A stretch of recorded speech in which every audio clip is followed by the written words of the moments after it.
Hello there, welcome to the June 2019 paper 2. Here we're looking at question 2.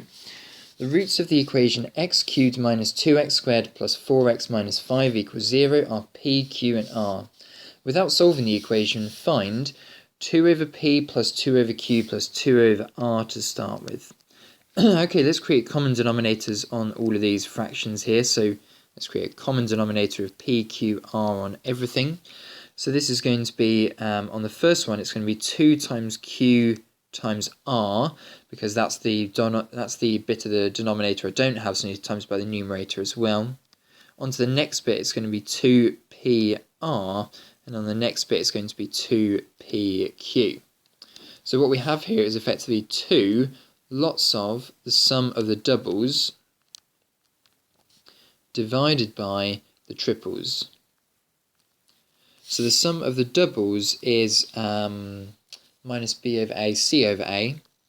So c over a. This one here is b, this one here is c, this one here is d, this one here is a. So we don't need to be dividing by a's really because it's just 1. So it's going to be c over minus d, so that'll be 5. So that'll be 8 over 5. Good, that's the answer to part A. Let's move on to part B. P minus 4, Q minus 4, R minus 4. So let's expand the brackets here. So it's going to be, let's just do the first two first. PQ minus 4P minus 4Q plus 16. And now we'll expand it with the R minus 4. So that's going to be PQR minus 4P minus 4PR minus 4PQ minus 4RQR. And then it's going to be plus 16P plus 16Q plus 16R and then minus 64. So let's now group these bits together. What's this all equal to? So it's going to be the sum of the triples. Sorry, no, not the sum of the triples. The triples multiplied together minus 4 lots of the sum of the doubles. And then it's going to be plus 16 times the sum of the triples. And then minus 64 all at the end. So the triples one is going to be minus 5. No, minus 5 because it's minus d over a, so it'll be 5. Minus 4 lots of the sum of the doubles, which is just 4, plus 16 times minus b over a, so that'll be 2, and then minus 64.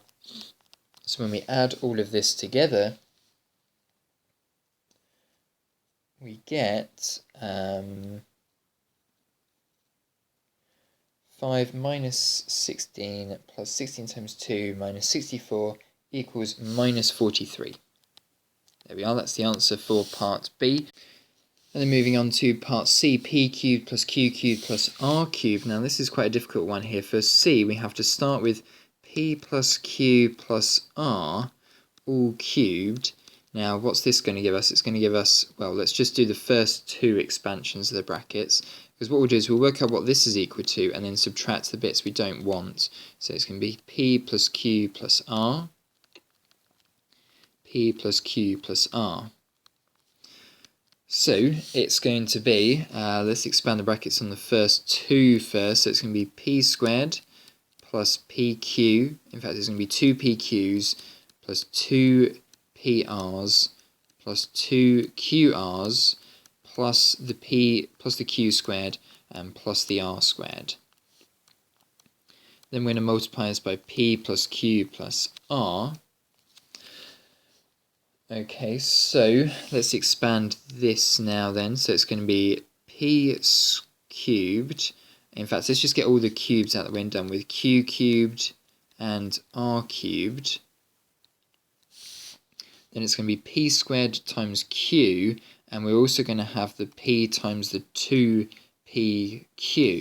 So that's going to give us 3p squared q. And in fact, every combination will actually have a 3, with one of them being single power and one being a double power, so power of 2, just like we have here. So it's 3pr squared plus 3p squared r plus 3qr squared plus 3q squared r plus now what we're going to get when we multiply all the bits together with p, q and r multiplying together, we're going to get 2pq times r there, we get 2pr times q there, and we're going to get 2pqr times p there. So that's in fact 6 PQRs together at the end there.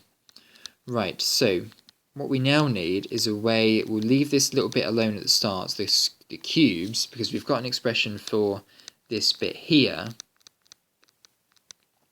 But what we now need to do is somehow factorize this stuff here. Maybe it might be sensible to put a 3 at the front of it, but then how are we going to factorize it? Because a lot of different components are involved here, and it's not all a single common factor. So I think what I'll try and do is I'll try and factorize it with PQR. And I've actually already kind of factorized it with PQR because it's that bit there, but we'll give it a go inside these brackets as well. So the P will multiply by PQ. That will give us our PQ squared as well. So that's these two bits covered now. Let's now move on to the next bit. Let's put a PR here, and that will give us this bit here, and then this bit here as well from multiplying it out with the correct thing. And let's also put down a QR, which will give us this bit back at the back here, and also this bit at the back here. But actually it will give us too many PQRs. It's going to give us one lot of PQR from here, one lot of PQR here, and one lot of PQR here. So it's going to be 3 PQRs in total, but then we've got a factor of 3 at the front here, so now we're going to, and we only want 6, so we've actually got 9 in this expression here, so we now want to minus 3 PQRs here. Now, if we just leave this stuff on the right hand side, what we get is a little formula which is P plus Q plus R cubed minus 3P plus Q plus R times PQ plus PR plus QR. So that all that's moved onto the other side, and this thing on the other side will have to move, so it's now plus 3PQR. That will equal P cubed plus Q cubed plus R cubed. So now we've just got to use the 3 formulas to simplify what we've got here. The sum of the triples is minus B over A, so that's going to be 2 cubed minus 3 lots of the sum of the singles, which is again minus B over A, so that's 2. Sum of the doubles is C over A, so that's 4, plus 3 lots of the triples multiplied together, that's minus D over A, which will be now 5.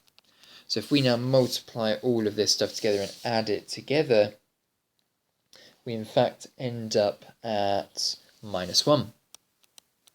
So there we are. That's the answer for part C. A lot of expanding, a lot of factorising down again. We're always looking to put it into multiples of these kinds of expressions here. Some of the singles, some of the doubles. It's always going to factorise into nice little bunches like that. So don't think it's going to ever be anything complicated that you won't be able to work out. Given that it's in a question in the exam, you're going to be able to work it out. So just look for factorizations of some of the singles, some of the doubles, or the triples one. So there we are, that's the answer for question 2, worth 8 marks in total there. Let's now move on to question 3.